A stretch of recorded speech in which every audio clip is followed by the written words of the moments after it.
You know that person who leaves the party early? The one who showed up, smiled at the right moments, held conversations that looked completely effortless, and was mentally gone before the night even peaked.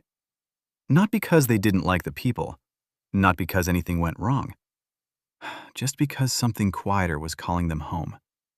And the moment they finally got there, door closed, shoes off, noise gone, they felt something that no amount of good conversation ever produced: peace. If that person is you, if the best part of any social situation has always been the moment it ends, welcome. You're about to feel very seen. Because today, on Mentra Psychology, we're breaking down the psychology of people who crave isolation. The one society calls antisocial, but science calls something else entirely. Stay with me.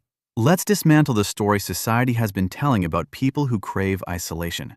The one that says solitude is a symptom, that needing space means something is broken, that the person who prefers their own company over a crowded room is either damaged, antisocial, or quietly falling apart.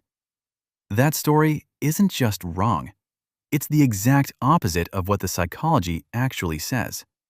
Craving isolation isn't withdrawal from life. It's how certain minds recharge for it. Maybe you've spent years explaining yourself to people who take your need for space personally. Maybe you've forced yourself into social situations that left you more drained than any amount of work ever could, and then felt guilty for feeling drained. Maybe you've wondered, quietly and more than once, whether something is fundamentally different about the way you're wired, and whether different means broken. It doesn't. The psychology of craving isolation isn't a diagnosis. It isn't a red flag. It isn't something to overcome before you're ready for a full life. It's a specific, documented, deeply human way of existing in the world. And today, on Mentra Psychology, you're finally going to have the science to back up what you've always privately known about yourself. You weren't antisocial. You were just wired for depth over noise. Today, on Mentra Psychology, we're breaking down the psychology of people who crave isolation. Not the clinical version that pathologizes solitude, the real psychology, the neuroscience behind why certain minds don't just enjoy being alone, they require it to function at their highest level. Because here's what the mainstream conversation always gets wrong. It treats isolation as something to overcome rather than something to understand. Society calls it antisocial behavior. Science calls it something far more intentional and far more powerful than that. Here's where the psychology of craving isolation gets fascinating. Psychologists have identified a trait called restorative solitude, the brain's ability to use periods of isolation not just for rest, but for deep cognitive and emotional processing that simply cannot happen in the presence of other people. And here's the psychological fact that should reframe everything.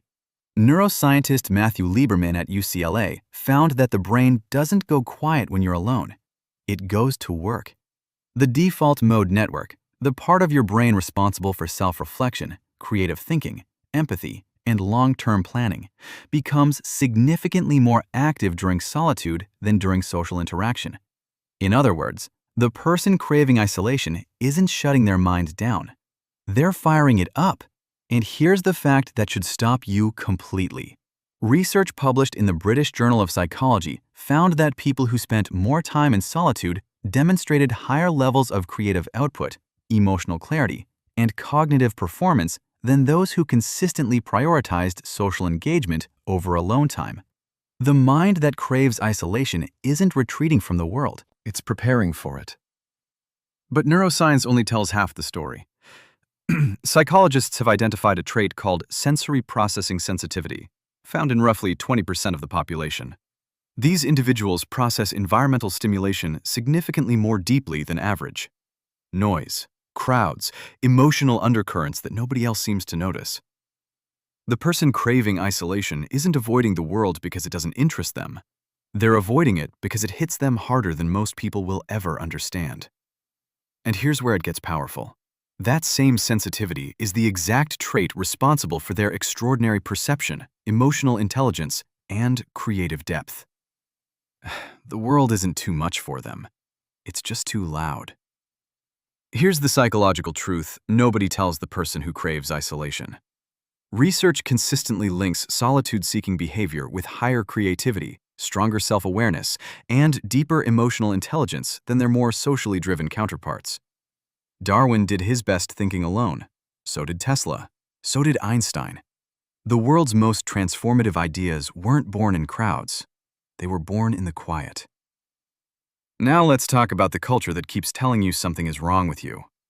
A world that equates busyness with worth, that mistakes availability for generosity, that calls the person who needs space antisocial, cold, or difficult, simply because they refuse to perform sociability on demand. The isolation psychology was never the problem.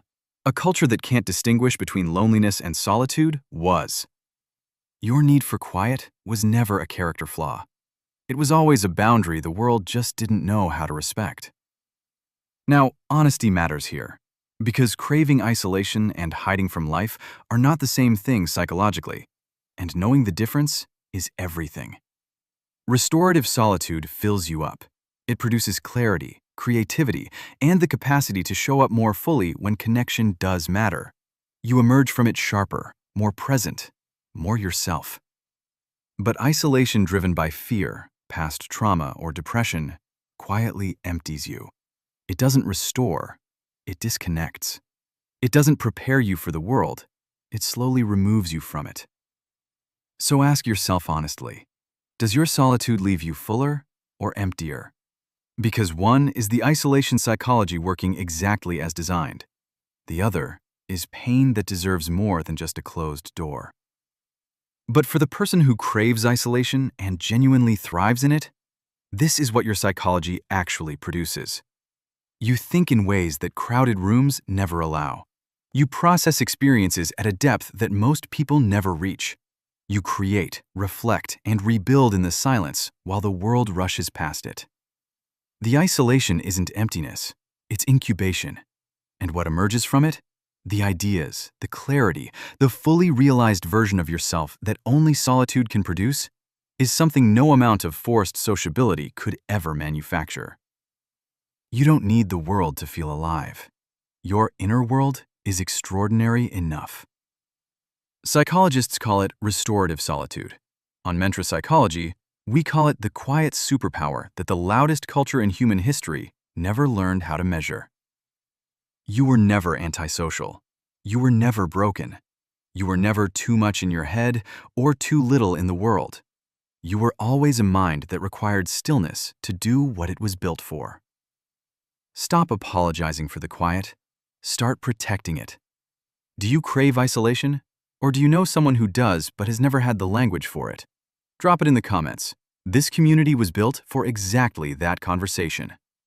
If this video found you at the right moment, subscribe to Mentra Psychology, because the next video goes even deeper into the psychology of people who were wired differently. If this one resonated, that one is going to hit harder. Click it. You'll understand why.